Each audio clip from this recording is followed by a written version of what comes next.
Hi everyone and welcome to the video. Today I got another snow removal video for you. We got about 5 inches of some nice fluffy powder. Let's go get the tractor started while she's still relatively warm yet. We got a big freeze coming here this weekend. She's supposed to get to -20, so the sooner the better.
thanks for watching the video.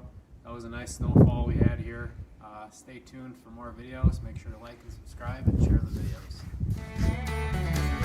videos.